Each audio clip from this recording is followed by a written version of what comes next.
Scorpio Sky versus Chris Jericho has been set up for next week for the AEW Championship. Welcome to your Enhancement Talent review for AEW Dynamite, November 20th, 2019.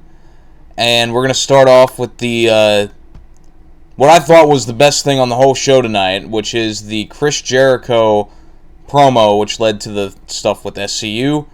And after we get done with that, we'll go back to the top and go back in order. But starting here, Chris Jericho is supposed to have an announcement. It's been promoted as a huge announcement for tonight.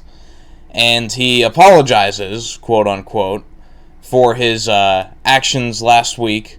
The tantrum he had after Scorpio Sky pinned him, throwing the guardrails around chairs and whatnot. And he apologizes for this because it is actions unbecoming of the AEW World Champion. But the thing is that when he goes to say sorry, he can't get the word sorry out. It just is.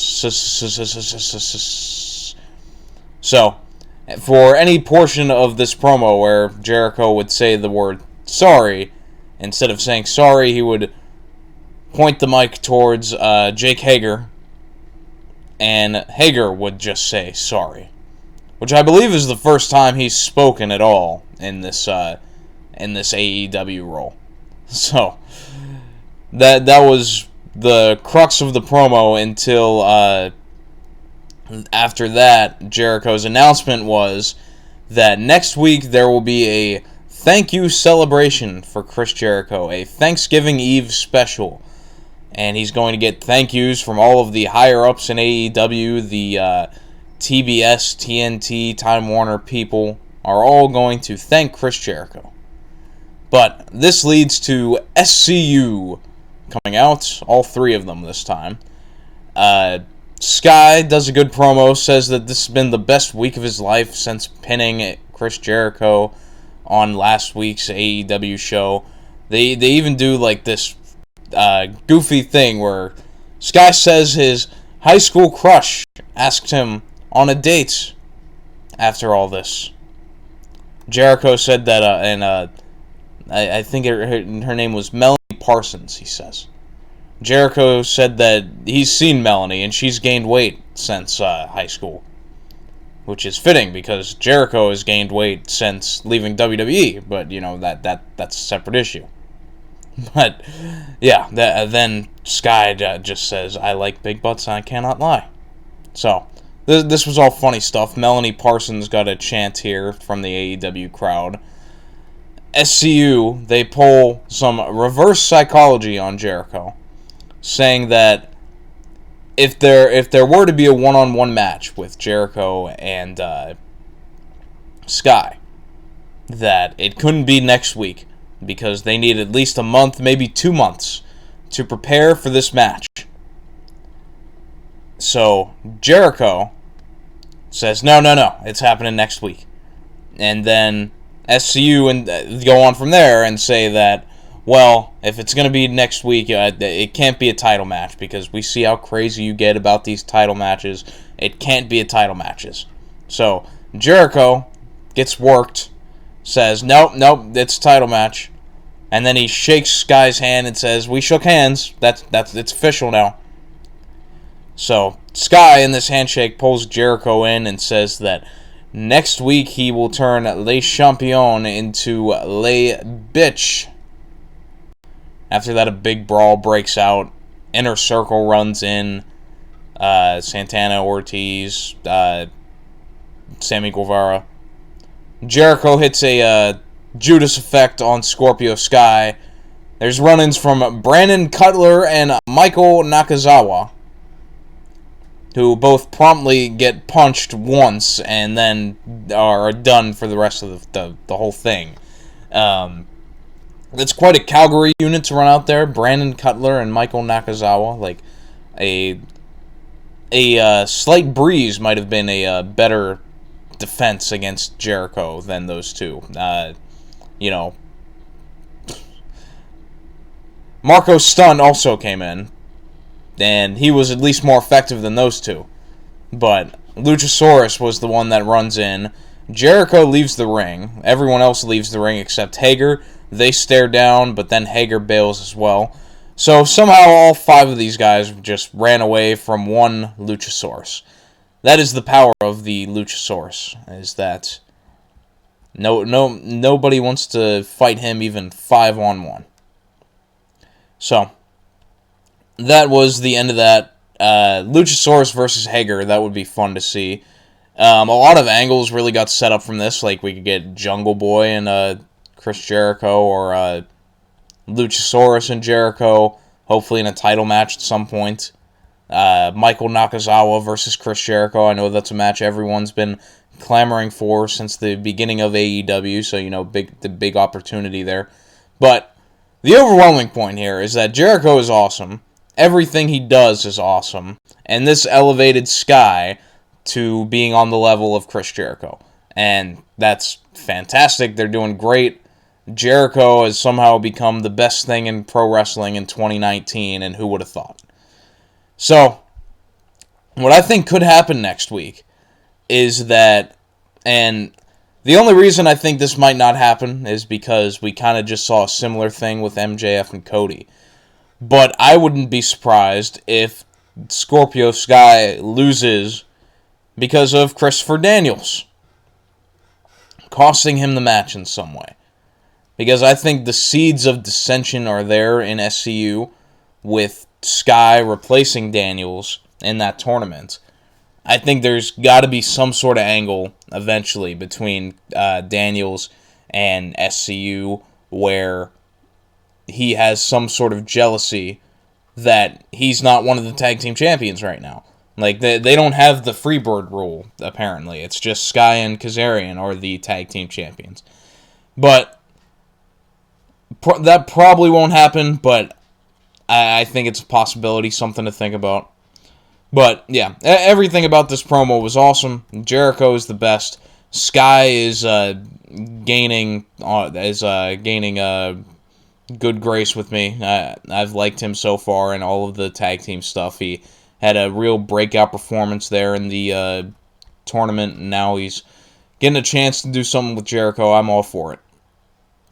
But then we will circle back to the beginning of the show, which started with Rey Fenix versus Nick Jackson, a Lucha Bros versus Young Bucks singles match, and apparently the first singles match that Nick Jackson has had in any capacity in like 1,600 some days, which is crazy to think about. But, this is exactly what you'd expect, and it was really fun. Loads of near falls. Not a lot of selling, but tons of big moves. And there really wasn't a ton of dives either. It was mostly just a lot of big moves. But the one thing, though, Jackson, and I can't possibly recap everything that happened in this match, but Jackson did a springboard into a Canadian Destroyer for a near fall, but transitions the kick out into the worst looking sharpshooter of all time. People used to make fun of The Rock for his, but I think this was just as bad, if not worse, than The Rock's. But yeah, I'm sure Bret Hart just hates to see what has become of that move when it is not applied correctly, because that looks awful. But after that, Phoenix wins. I forget what the move was called, but it was basically like a variation of Samoa Joe's Muscle Buster, except it was more of like a spin-out thing in it. But after the match, Jackson extends a hand for a handshake, but Phoenix bounces out of the ring, and Jackson is left hanging. I like that there wasn't a handshake at the end, because I feel like they've done that too much in AEW, where there's no good or bad guys, and sometimes everyone just shakes hands in the end, and we're all friends, and it's all cool. But I like that Lucha Bros making it clear that they're not here to be in that sort of thing. Phoenix just gets up out of there. Good stuff. We had Britt Baker versus Hikaru Shida the number 1 ranked versus the number 2 ranked in the women's division for the AEW Women's Championship. And the two of the women that I'm still somewhat interested in, where it's few and far between with the women's division in AEW. But Britt Baker, I like her, but I don't think she's quite there yet. I think there's still a lot of greenness, and it just, like, Hikaru Shida I really enjoy. But it almost felt like Sheeta was having to slow down to keep Britt Baker up to speed with her. Like, and maybe that's partially because Baker did get her nose busted open. I don't know if it was broken or not, but maybe that affected her in some way. That I don't want to be too critical of her because she did clearly get injured in this match. But Sheeta is someone I really like. I think she's loads better than Riho, the current champion. And really, she's offhand probably the best overall in the women's division, I think, right now. But this match was fine. A solid match. Baker tries to get a lockjaw in, but Sheeta gets the ropes, and eventually she is able to win with a few running knee strikes. And finally, I think she hit like 2 or 3 of those, and then finally puts her away with one. Yeah, Baker's still green and isn't quite all the way there, but Sheeta is awesome and made up for that. And this was one of the better women's matches, I think, that AEW have put on. And then we had this Dark Order segment. It was a recruitment video, essentially, where it featured a guy who got it was at like a train station, just gets pushed over and his glasses fall down. Some dudes or kids or whatever just bullying on this man. But then he gets on the train and sees this video. I'm not even sure who was the person speaking in the video, but it was basically a recruitment for the Dark Order, basically targeting outcasts like this guy. So, this is about like 6 months too late for the Dark Order, but at least it's something. And, you know, that I've been saying since then that we need to have some sort of reason to know what the Dark Order is about. So, at least there is something there. Now we have the Diamond Dozen Battle Royal, which I still don't get the whole purpose of this thing, but here we are. The Diamond Dozen Battle Royal. I think there is 12 people in this, and the final 2 will go one-on-one next week, and the winner gets a ring. Not a wrestling ring, but like an actual, like a ring that you put on your finger. So, what the whole point of this is, I don't know. If that ring is going to be treated as a title, I have no idea. Just weird that it's just out of the blue, and I don't really know what the reason to be invested in it is. But, yeah. Just seems like too many gimmicks, and there's no real reward to it. I mean, there's a ring, but who cares? So, the first person to get eliminated in this match, surprisingly, is Pentagon, who gets eliminated after he gets bamboozled once again by Christopher Daniels, who is disguised as Rey Fenix. He pulls off the mask, and then I think it was maybe Chuck Taylor that ran in and threw him over the top rope. So, after that, this match was a cluster, as all the Battle Royals that AEW have put on have been. We had a Sunny Kiss twerking spot with Billy Gunn, because, you know, he's an ass man, before MJF runs in and throws Sunny over the top rope, because MJF always manages to get the most heat. And I kind of brushed it away there. But yeah, Billy Gunn was in this match. He looked really good. It was good to see him. He got a good reaction from the crowd. I didn't really care for the spot that Billy Gunn did where It's normally like something you'd see like Braun Strowman or something do in a Royal Rumble where there's like 10 people surrounding him, beating him up. But then he just does the roar spot and everyone just flies out. Billy Gunn did that. Didn't really care for that. But then he eliminates Jimmy Havoc and Marco Stunt. But Havoc comes back in and starts staple gunning everyone because he's a sore loser until the refs get rid of him. And it goes to commercial with Havoc calling everyone tossers. Janela gets eliminated during the commercial. We're shown that afterwards by Shawn Spears, who was not in the match, but he comes in with a steel chair as Janela's on the top rope, knocks him over. But I have to ask why Janela's in the match and Shawn Spears isn't when Spears beat Janela at the pay-per-view. Just a question. Cassidy did his kicks to Billy Gunn, which was getting a great reaction until MJF eliminates Orange Cassidy, throws him over the top rope. Because, again, MJF is the best. He just knows how to get heat in these things. And all of those spots were saved for him. MJF goes back and forth with Gunn.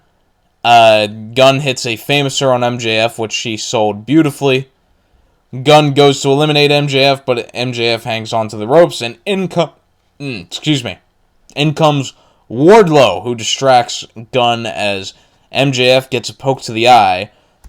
But then it's Hangman Page who eliminates Billy Gunn, which I don't think that was a good move because it got booed when Billy Gunn got eliminated. I don't see why Hangman was the one to do that with him being the face. But after this, MJF disappears.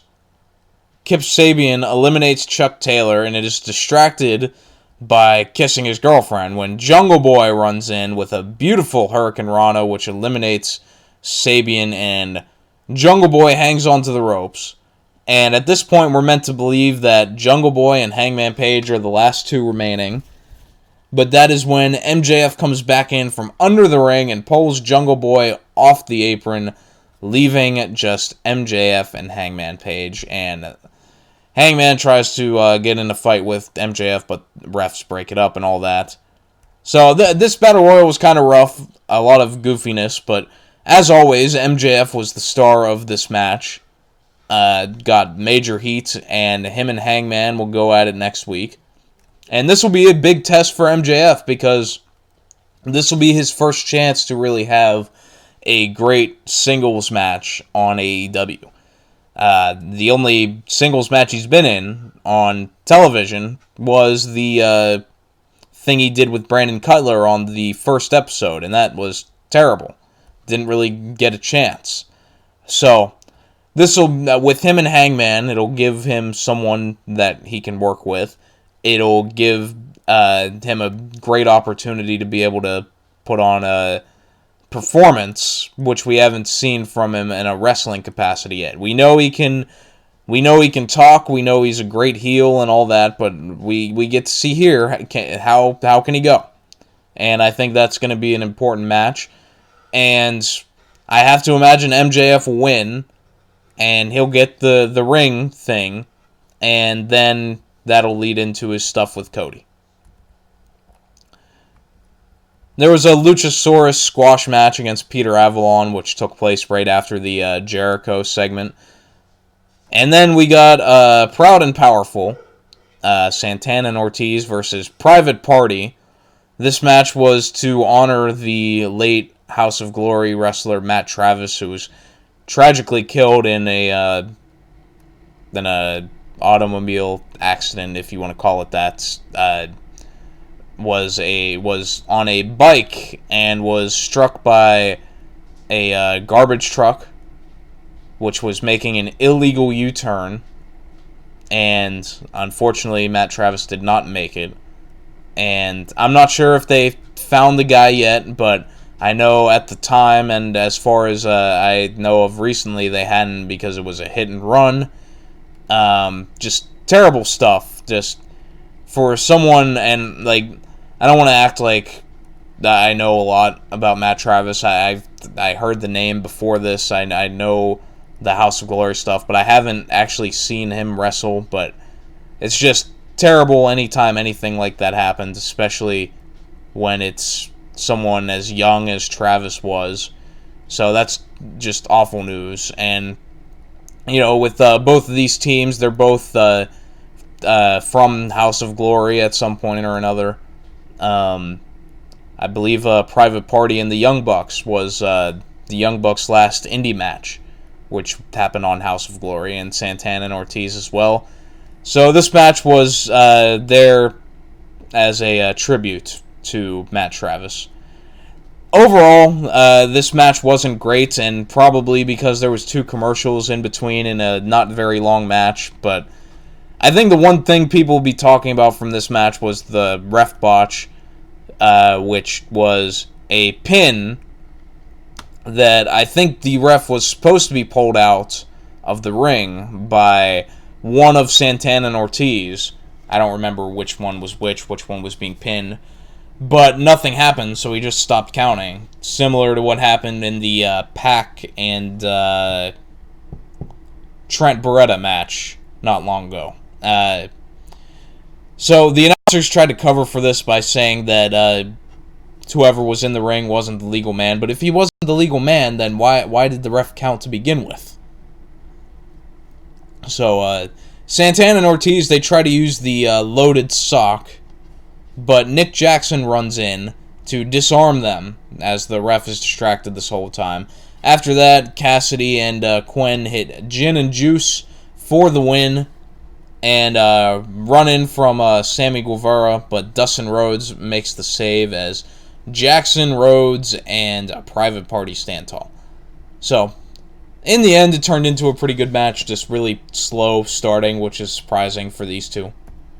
And this show is main evented by Darby Allin and Jon Moxley. Darby comes out with a body bag intact that says Mox on it.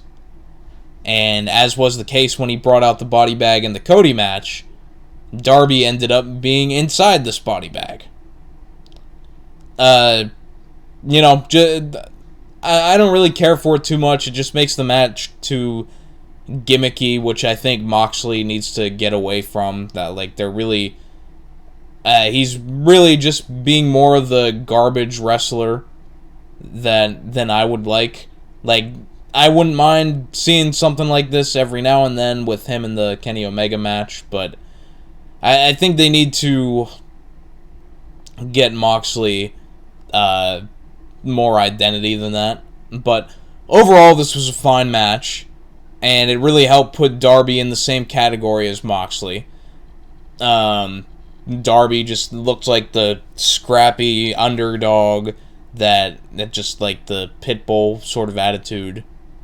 The finish to this match was absolutely wicked, though, as Moxley hits a paradigm shift off the top rope, the second rope. But Moxley was facing the ring, so it wasn't like he just fell backwards into it. He had to lift Darby up and then jump off the second rope and just plants Allin. I hope his neck isn't broken, because that was brutal looking. And maybe it wasn't as bad as it looked, but it looked pretty bad.